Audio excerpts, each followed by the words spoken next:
ఆనందం పొందుతుంటే వీళ్ళందరూ అది తట్టుకోలేక బాధను తట్టుకోలేక బయటకు వచ్చాను సార్.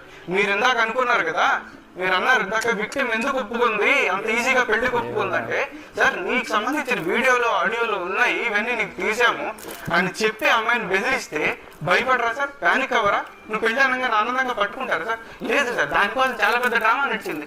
తండ్రి రంగంలోకి దిగాడు, సాయంత్రానికి కాళ్ళు పట్టుకునే పరిస్థితి వచ్చి, లేదు మనిద్దరం కలిసే ఉందాం, కలిసి చేసుకుందాం, మనిద్దరం కలిసి జర్నీ చేయాల్సిన పరిస్థితి వస్తుంది అని చెప్పి తినని నమ్మకం కలిగించి ఎలా అయినా సరే అతనికి కావాల్సిన పనులన్నీ చేయించుకున్న తర్వాత అప్పుడు స్క్రిప్టెడ్ గా తనని ఎలా బ్యాడ్ చేయడానికి కావాలి అనుకున్న అన్ని సాక్ష్యాలు రెడీ చేసుకున్న తర్వాత పోండి బయటకు అని చెప్పి మమ్మల్ని తోసేసిన పరిస్థితి సార్ మాది. ఎవరికి వెళ్ళి చెప్పుకోవాలి సార్? మీడియాని మేనేజ్ చేస్తున్నాడు, సిస్టమ్ మేనేజ్ చేస్తున్నాడు. ఎంతమంది ఎన్ని అలిగేషన్స్ వచ్చి అందరూ మమ్మల్ని అడిగారు, మీరు నష్టపోయారు, బయటికి రండి, వచ్చి మాట్లాడినట్టు మాట్లాడి వేరే లేదు సార్. ఎక్కడి నుంచి ఏం చేస్తారు?